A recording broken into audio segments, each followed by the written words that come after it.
Okay, I'm going to shoot straight with you and tell you right off the bat that this introduction, at least for me, was incredibly difficult. So you need to be able to play at an intermediate or advanced level probably before tackling this. And what makes it so hard, there's no, at least to me, there was no real groove established until coming in about the last half of measure 5.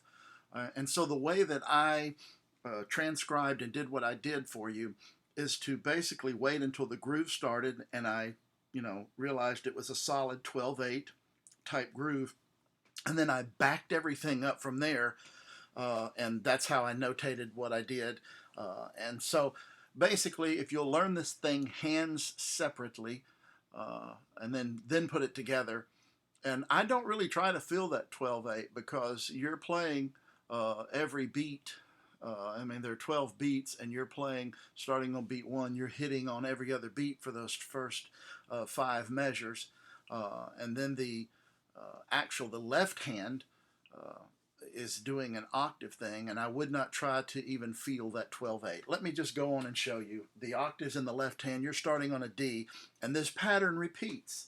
D, E, F, F sharp, G, G sharp, A, B, C, C sharp, D, and then it goes back down to the E and it repeats again. All right? So it will go like this.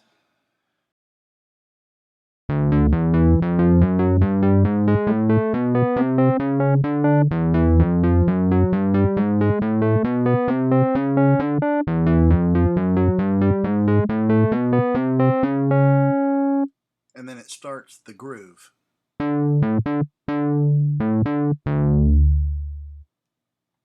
Okay, I'm going to play that whole groove for you.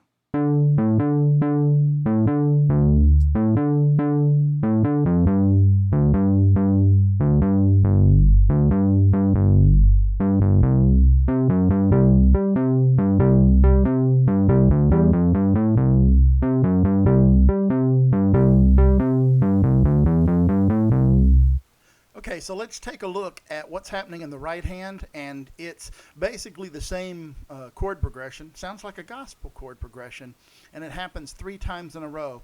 In the second time that you go through it, there's a little bit of a turn with a repeating of some chords. Let's start with the D minor, C over E, F, F sharp diminished 7th, C chord over G, E7 chord over G sharp, A minor chord, B diminished 7th chord, A minor chord over C, C sharp diminished 7th chord, back to that D minor chord, to the C chord over E, F, F sharp diminished 7th, to the C chord over, to the C chord over G, then to the E, G sharp, A minor, a little turn here, back to an E with a B in the bass, A minor with a C in the bass, C sharp diminished 7th. Now we're back to that progression. D minor 7, C over E, F, F sharp diminished 7th.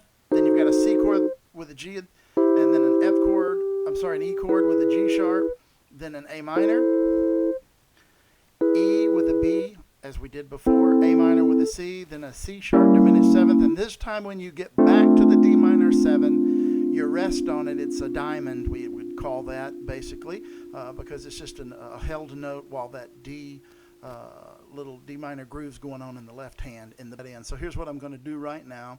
On this video, I'm going to play all of the chords in order. I will not talk, and I will try to pause for a moment on each chord so that you can get a look at the staff and also have time to look at the keys as they light up. And of course you have the option, because it is a video, just press that pause button and look at the keys as they light up.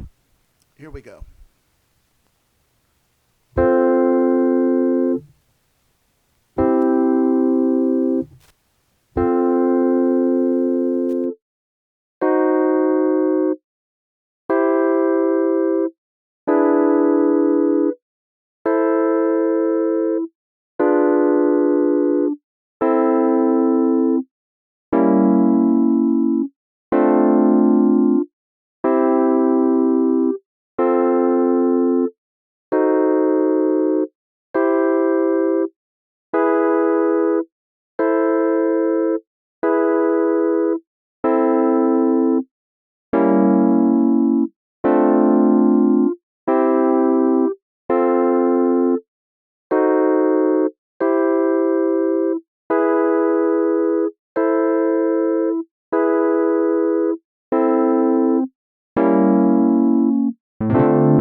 pay particular attention there at the end where we've got that A minor, E, back to the A minor, and back there to the D minor 7, because that happens several times where you rock back and forth between the A minor and the E, and then A minor again, it's just in a different inversion.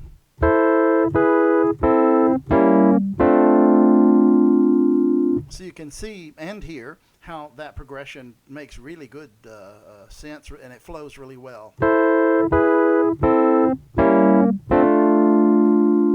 As I said at the beginning, it reminds me of a gospel progression.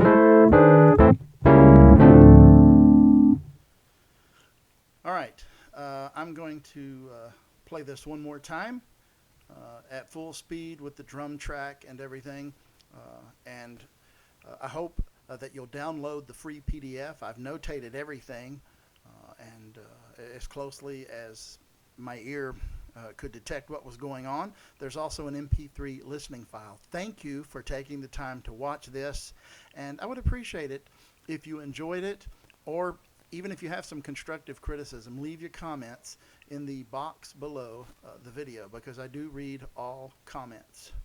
Be nice, please. Hope you have a blessed day. You certainly deserve it.